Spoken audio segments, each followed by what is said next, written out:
ए भनेपछि मैले कुरो बुझेँ। यो सब तपाईँको बुहारीको चाल हो। डाक्टरले 6 लाख रुपियाँ लाग्छ भनेको छ। बरु म तिम्रो खुट्टा आज बुहारीले तिमीलाई भनिदिएको भए बहिनीको यो हालत हुने थियो।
दाइ के भयो तपाईँ? किन यसरी नुन खाएको कुखुरा झुक्काएर बसिरहनु भएको छ? के सन्चो छैन कि क्या हो तपाईँलाई? मलाई त ठिकै छ। कान्छी बहिनीले बिरामी भएको छ। कति ठाउँ लगेर उपचार गरे, बिसको 19 हुँदैन। अलि राम्रो डक्टरकोमा लगेर देखाउनु न दाइ। के थाहा निको पो हुन्छ कि? नलगेको पनि कहाँ छैन। धेरै हस्पिटलहरू लैयो, यही रोग लागेको भनेर पत्ता लगाउन सक्दैन। हस्पिटल लैजाँदा पैसा पनि सिद्धियो। अब त औषधि उपचार गराउन पनि हिम्मतै छैन। सन्त दाइ बरु मैले चिनेको एउटा नानी राम्रो डक्टर हुनुहुन्छ, त्यहाँ लगेर जाने हो। त्यो त हो भाइ, तर मसित 1 रुपियाँ पनि छैन। बहिनीको उपचार गराउँदा सबै पैसा सिद्धियो। अब त म अरूसित हात थाप्ने आँट पनि छैन। होइन दाइ, तपाईँलाई पैसाको के को चिन्ता? सहरमा तपाईँको हुने खाने भाइबारीहरू छन्। एकल फोन गर्नुहोस्, केही सहयोग गरि पो हाल्छन् कि।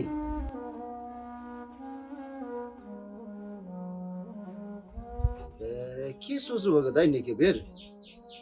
एक कल लगाउनुहोस् न, नत्र म कल लगाइदिउँला।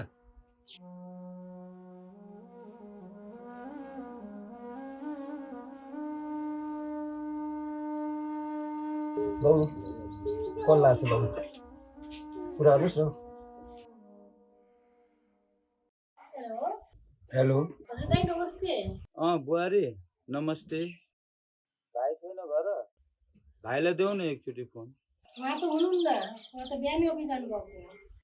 बुहारी, बहिनीको अवस्था झन् नाजुक हुँदै गइरहेको छ। सन्चो हुने छाँटकाटै देखिन्न। भाइसित कुरा गर्नु थियो, एकचोटि कुरा गराइदियो हुन्थ्यो।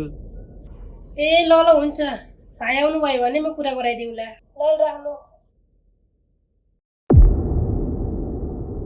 गतनमन्तको मान्छेको फोन आउँछ।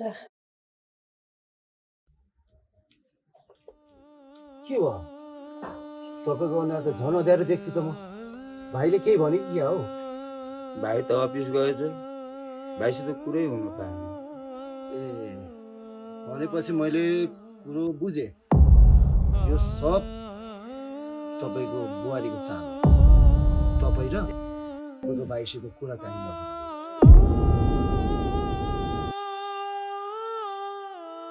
कि दाइ कता हुनुहुन्छ कि दाइ? भित्र आउनु न दाइ। भाइलाई फोन गरेको, बुहारीले उठाएको थियो। बुहारीले भन्दै थियो अफिस गछ भनेर। खै के हो म त केही बुझ्न सकिनँ।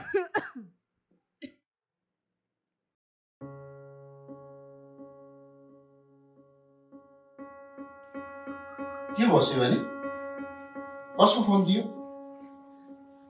कसैको होइन, घरबाट मम्मीको फोन आएको थियो। ए अनि के छ भने यार खबर? सबै सन्चै हुनुहुन्छ? ठिकै छ।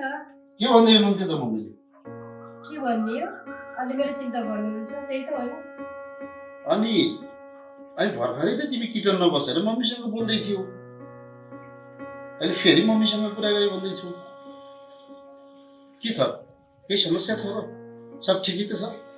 तपाईँलाई थाहा त छ नि, उहाँले घरिघरि फोन गर्नुहुन्छ, अनि उहाँलाई चिन्ता पनि धेरै गर्नुहुन्छ।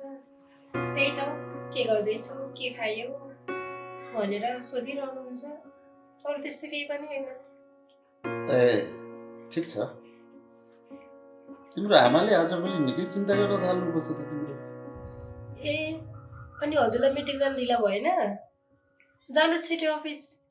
ए हो त है, कस्तो घुसुकै बिर्सेछु मैले। मलाई जानु ढिलो भइसक्यो। ल म निस्किन्छु। शिवानी लिनु चाबी।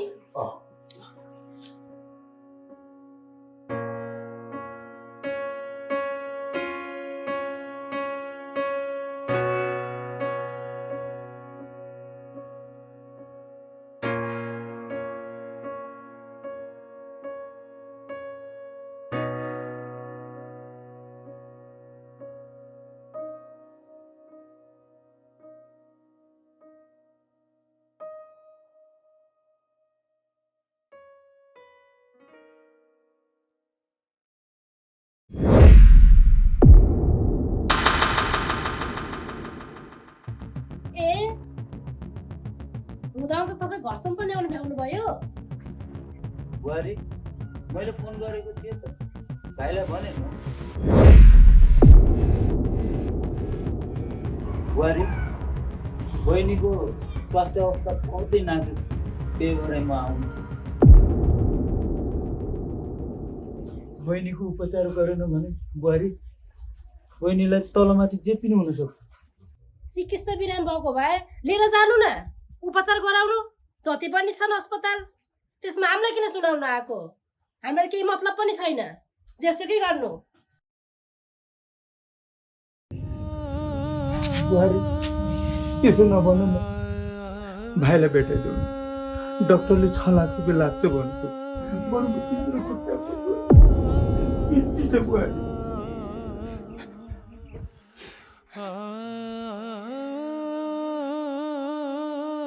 पैसाकै रुखमा बल्छ। तपाईँको भाइले दिनरात मेहनत गर्नुहुन्छ, त्यत्रो 6 लाख रुपियाँ हामीले कहाँबाट ल्याउनु? हामीलाई मतलब छैन, तपाईँले जेसुकै गर्नुहोस्। त्यसो नभन्नु बुहारी, भगवान्सित मेरो बहिनीले जसरी पनि पर्छ, भगवान्को कृपाले गर्दा मेरो बहिनीले पर्छ। भयो भयो, फेरि मसँग हात जोडेर नाटक गर्नु पर्दैन, अनि भगवान्को नाम पनि लिनु पर्दैन। तपाईँको भाइसँग म कुरा गर्छु, अनि भेट पनि गराउँछु, तर तपाईँ यहाँ घरिघरि आउनु पर्दैन, फुरुक्कै गइहाल्नुहोस्। हुन्छ बुहारी, अब म आउँछु, तर जसरी भयो नि मेरो भाइलाई भेट गराइदिनु है बुहारी।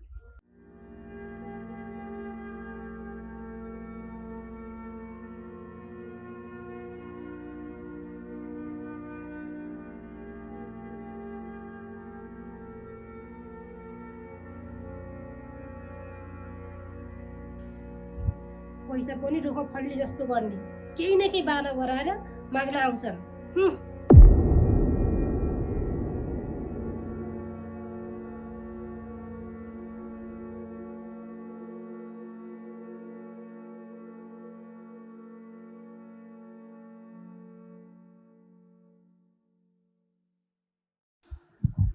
शिवानी कोसँग झगडा गर्दैछु? जोड जोडले त्यस्तो हुँदै कुरा गरिरहेको थियौ।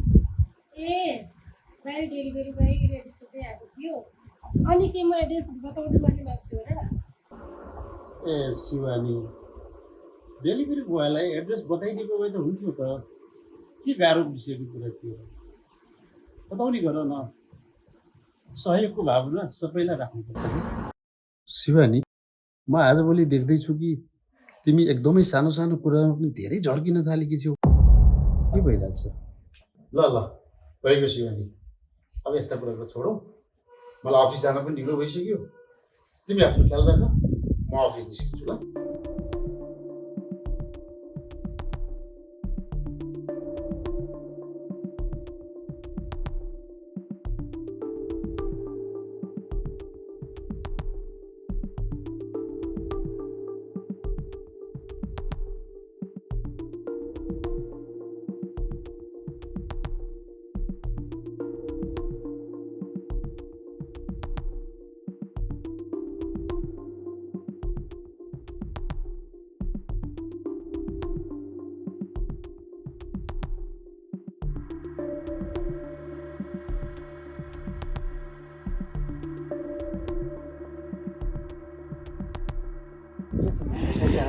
ठिक छ नि।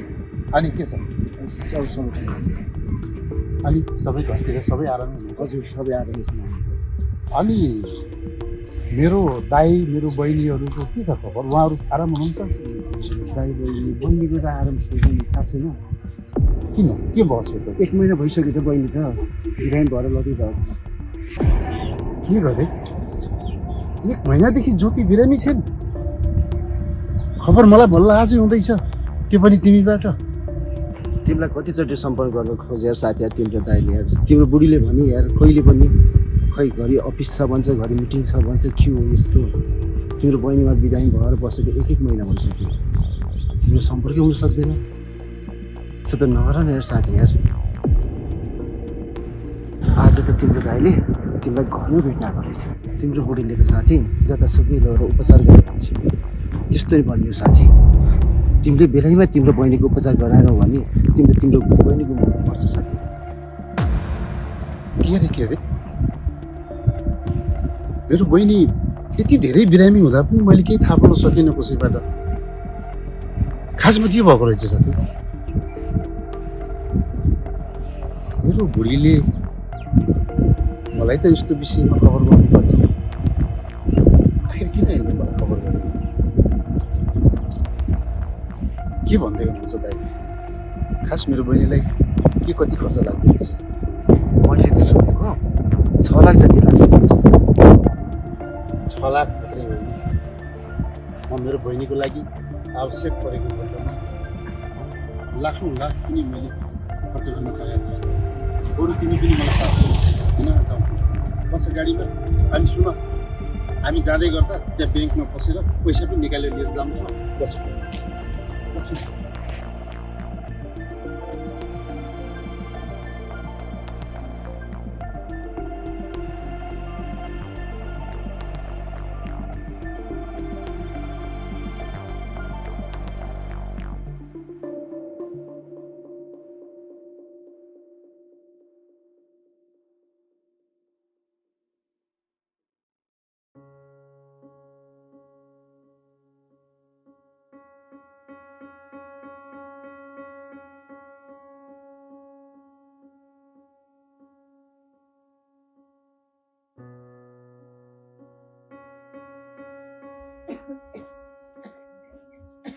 बहिनी बहिनी माया बहिनी के भन र तिमीलाई?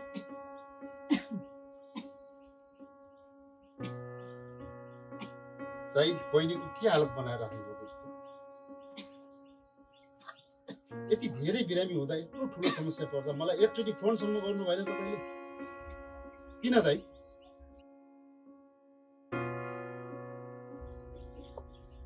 भाइ म मजबुर थिएँ। आज बुहारीले तिमीलाई भनिदिएको भए बहिनीको यो हालत हुने थियो। दाइ हजुरलाई त थाहा नै छ, म आफ्नो काम व्यवसायले गर्दा अति नै व्यस्त भएँ। त्यसैले मैले मेरो बहिनी अनि हजुरहरूको ख्याल गर्न पनि पाइनँ दाइ। मैले त सोचेको थिएँ बुहारीले पक्कै पनि तपाईँहरू सबैको ख्याल राखी होलिन् भनेर, तर त्यो हुन सकेन। ठिक छ दाइ, अब केही चिन्ता नगर्नुहोस् दाइ। म आएँ, तपाईँको भाइ आएको छ, बहिनीलाई केही हुन दिनु। अब केही चिन्ता नगर्नुहोस् दाइ। बहिनीलाई हामी मिलेर यसलाई ठिक गराउनेछौँ। अनि दाइ बहिनीलाई खासमा भएको चाहिँ के हो? भाइ बहिनीको फोक्सो सुन्नेको छ अनि घाउ पनि भएको छ। डाक्टरले भनेको छ छिटो अपरेसन गरेन भने समस्या झन् धेरै बल्झिन्छ। दाइ यस्तो कुरा पनि लुकाएर हुन्छ त? तपाईँको भाइ छँदैछ, पहिला केही पनि हुँदैन। चिन्ता नगर्नुहोस्, मैले पैसा लिएर आएको छु। अब हिँड्नुहोस् जाउँ बरु छिटै गएर हाम्रो बहिनीलाई राम्रो ठाउँमा उपचार गरेर हामी ठिक गराएर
शिवानी, ओ शिवानी,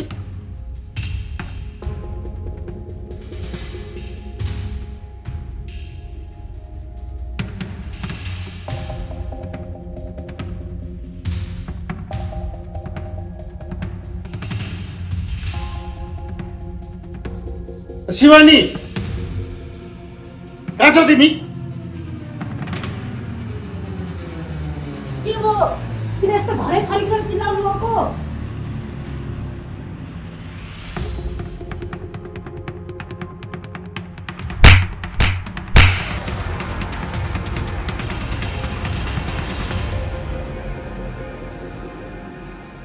के भयो किन मलाई थप्पड हान्नु भएको? लाज लाग्दैन तिमीलाई किन थप्पड हाने भनेर सोध्न? मेरो दाइ आउनु भएको रहेछ मेरो घरमा, मेरो बहिनी बिरामी छ भनेर भन्नको लागि। तिमीले त मेरो दाइलाई उल्टो अपमान गरेर गलत्याएर निकाल्यौ। के बिगारेको थियो मेरो बहिनीले र दाइले? हो आउनु भएको थियो अनि उहाँले पैसा पनि माग्नु भएको थियो। ज्योतिको स्वास्थ्य अवस्था एकदमै नाजुक रहेछ।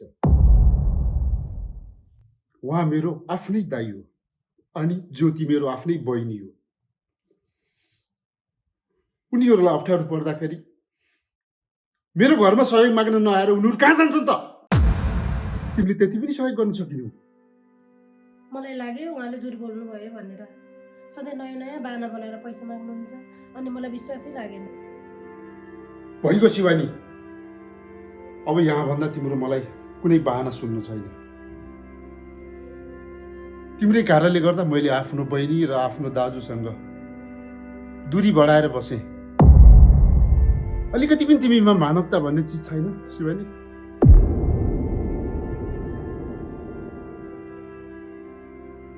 मलाई त लाग्थ्यो तिमीले मेरो भावना राम्रोसँग बुझ्यौ भनेर, तर केही पनि बुझ्न सकेनौ।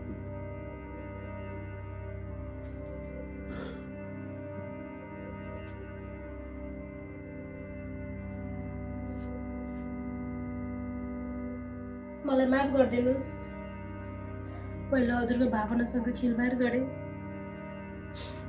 हजुरको भावनालाई चोट पुर्याएँ। म आफै लज्जित छु, तर जामिनु आज नानीलाई लिएर आऊ। हाम्रो पनि कर्तव्य हो, बहिनी मेरो पनि बहिनी हो। आजै गएर लिएर आऊ बहिनीलाई।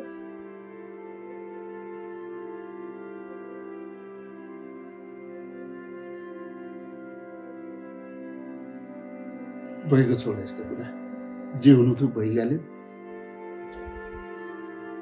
मैले मेरो बहिनीलाई लगेर राम्रोसँग उपचार गरेर घरमा ल्याएर छोडेर आएको छु।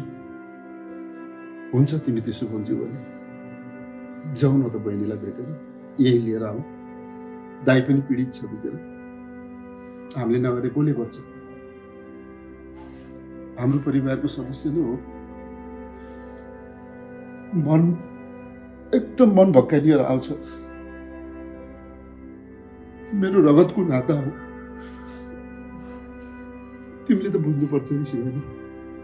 अबदेखि हाम्रो परिवार बिचको सम्बन्धलाई एकदम सधैँ चिन्ता गर्ने गर है। अनि मेरो त्यो बहिनी छ जुन मुटुको टुक्रा हो मेरो अनि मेरो दाइको, कहिले पनि उनीहरूको मन नदुखाऊ अनि मेरो पनि, बाँकी सबै राम्रो हुँदै जान्छ।